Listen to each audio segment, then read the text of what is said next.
크루즈 여행을 하면서 느꼈던 문화 체험이 있다면서요.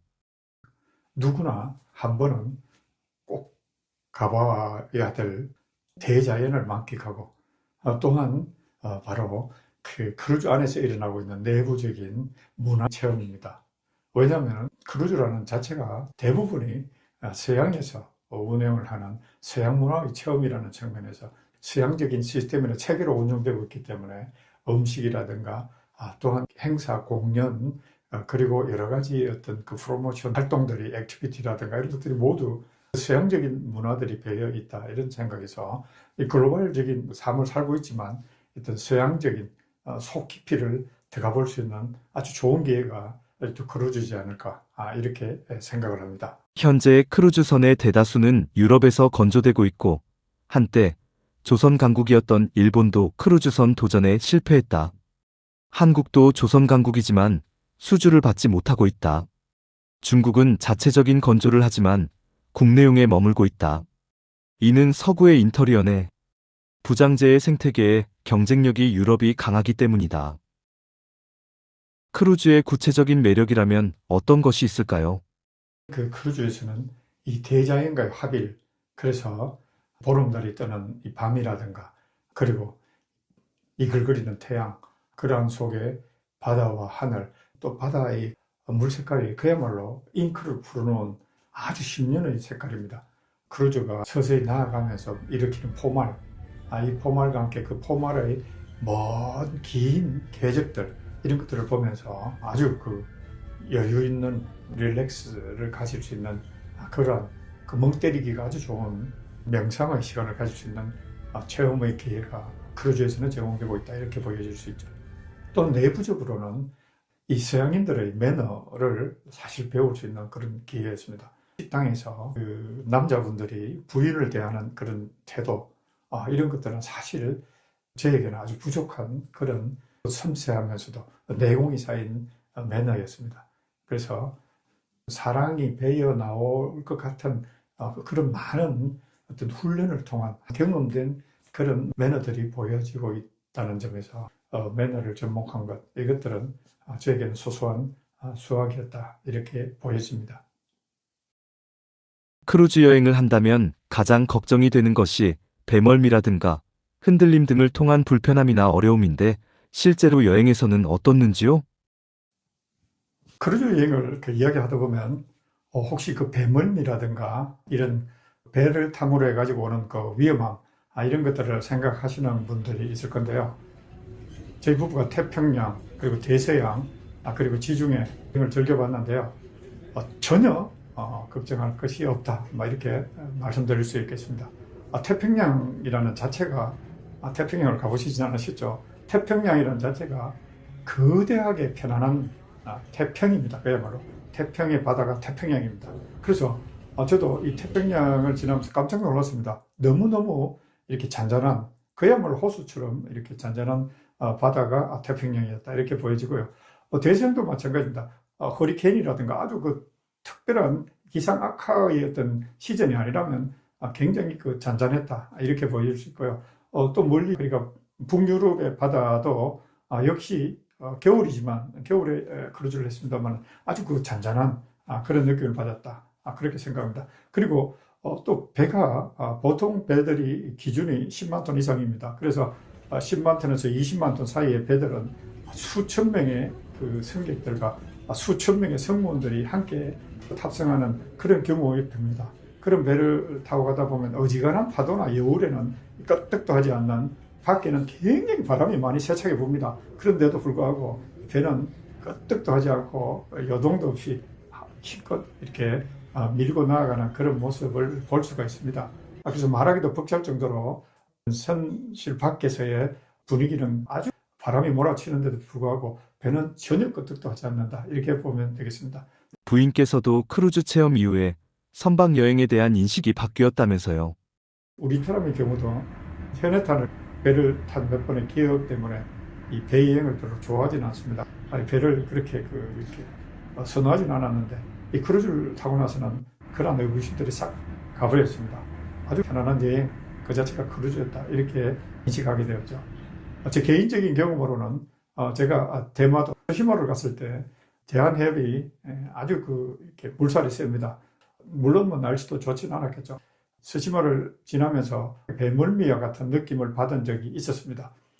그러한 그 작은 배를 가지고 이렇게 아주 물살이 센 해류가 아주 심한 곳을 갈 때는 배멀미 같은 것도 있습니다만 대형 선박을 이용해서 갈 때는 전혀 그런 것들은 기후에 불과하다 이렇게 보여지고요. 또 기상 정보가 요즘은 엄청나게 정확하고 민감합니다. 만약 그런 문제들이 생긴다면 우회하거나 또한 그러한 것들을 회피하는 여러 가지 방법들을 이렇게 검토해서 운행을 하고 있고 또 배 자체가 그러한 여러 가지 적응할 수 있는 그런 아주 구조로 점점 개선돼서 개발되었기 때문에 이런 배멀미라든가 바다의 여행에 따르는 어떤 두려움이랄까요? 그런 것들은 걱정을 하지 않으셔도 된다. 이렇게 보여집니다. 비행기 타더라도 마찬가지 아닙니까?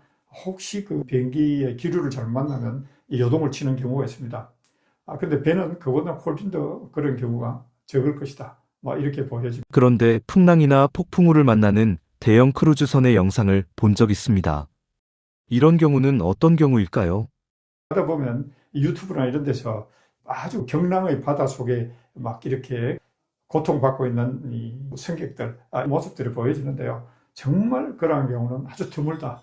이렇게 볼 수가 있겠습니다. 그래서 대부분 지금도 전 세계에 떠다니고 있는 대양의 많은 크루즈선들은 아주 평안하게 평화롭게 그렇게 운항을 하고 있다. 이렇게 보면 되겠습니다. 크루즈에서 가장 품격 있는 서비스로 기억에 남는 서비스가 두 가지가 있었다면서요.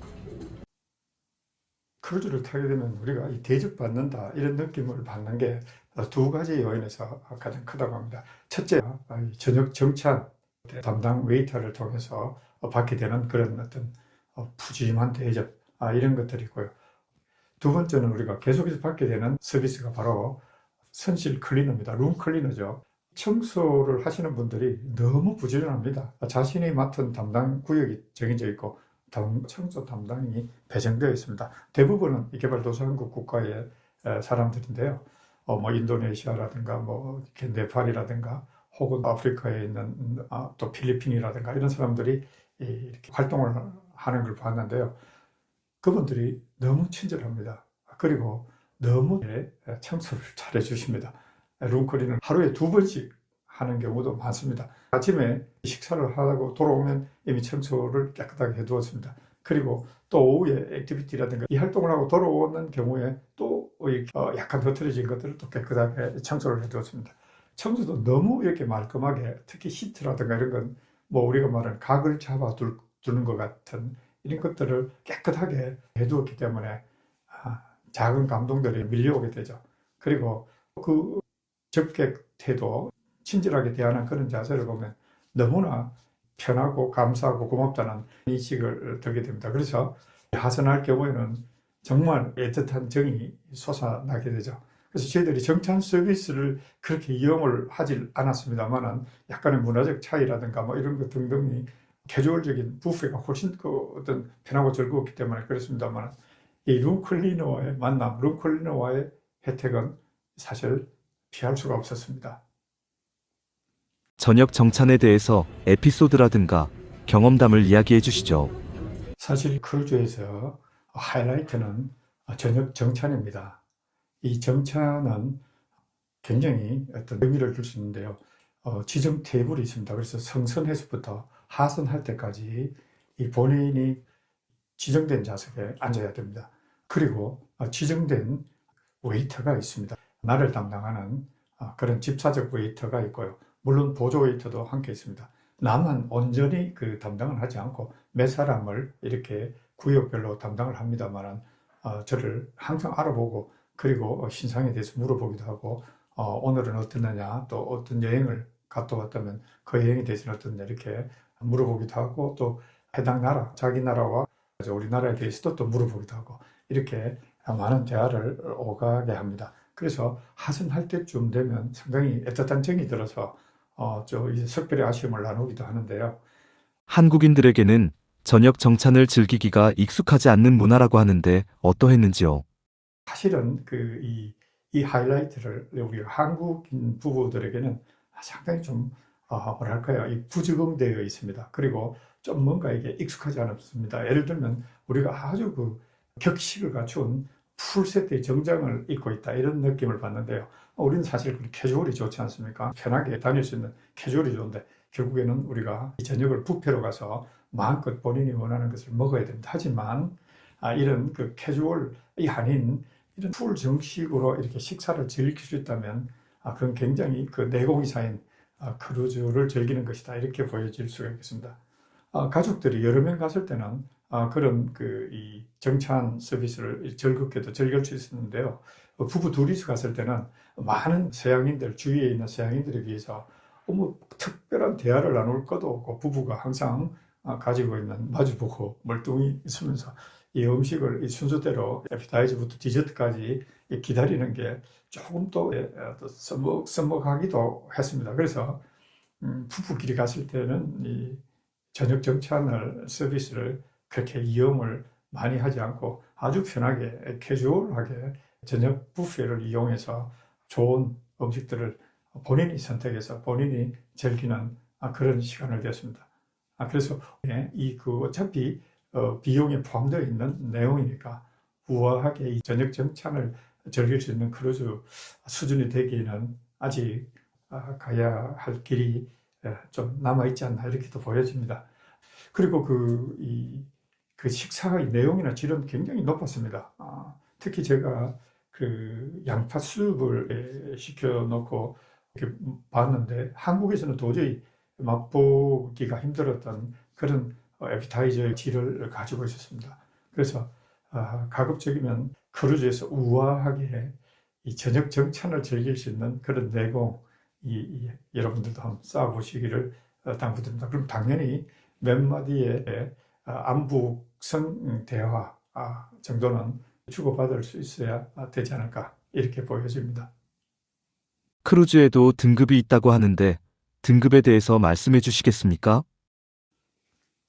크루즈에는 등급이 있습니다. 그래서 몇 가지 기준, 가장 큰 기준이 승무원 대비 고객들과의 비율입니다. 얼마나 서비스를 밀착적으로 할 수 있느냐 이러한 걸 가지고 기준을 보통은 뭐 한 3대1 내지는 뭐 2대1, 2.5대1 이렇게 됩니다. 그러나 2대1 이하이거나 그러한 경우에는 이 배를 보통 6성급으로 인정을 합니다.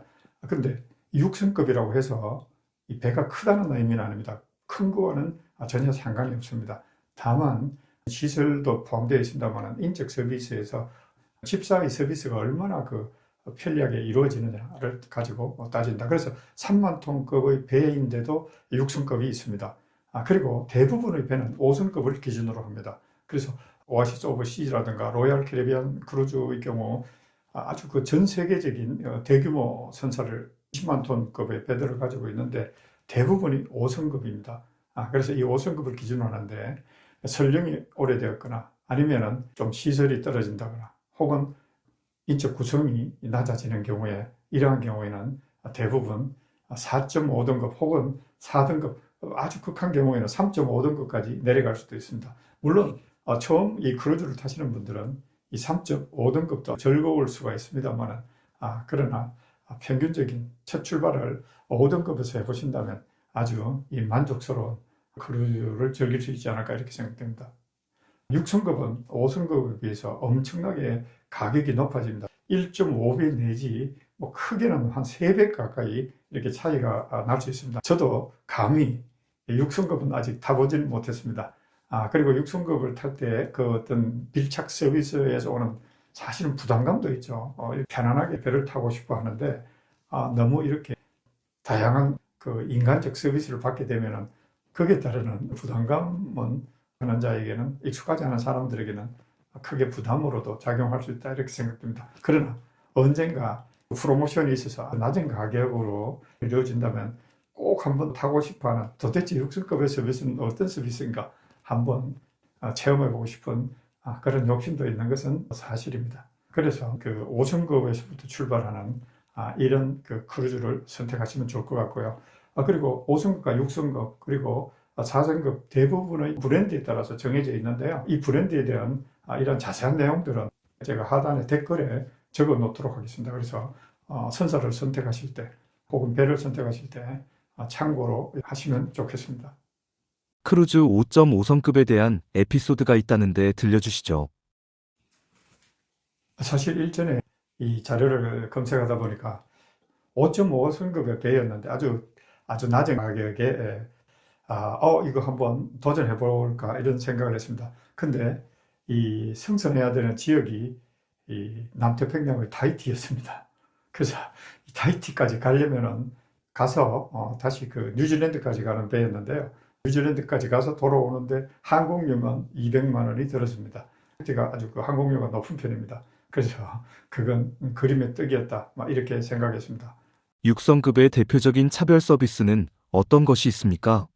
그 6성급의 또 특징 중에 하나가 6성급은 스페셜티 레스토랑이 없습니다. 그래서 대부분 5성급을 타게 되면 이렇게 그 유료 식당들이 있습니다. 무료로 다 세 끼를 다 즐길 수 있는데 이렇게 특별히 스페셜티, 그러니까 예를 들면 뭐 스시라든가 아니면은 그 스테이크라든가 아니면은 프랑스의 정찬이라든가 이런 특별한 요리들을 즐길 수 있는 식당들이 유료로 운영을 하고 있는데요. 6성급에서는 이제 그런 것들이 유료가 아니고 비용에 다 포함되어 있고, 또한 그 음료도 비용에 다 포함되어 있다, 이렇게 볼 수가 있습니다. 그래서 이 호화의 끝은 상당히 높은 수준을 이루고 또 가격 또한 만만치 않다, 이렇게 볼 수가 있겠죠.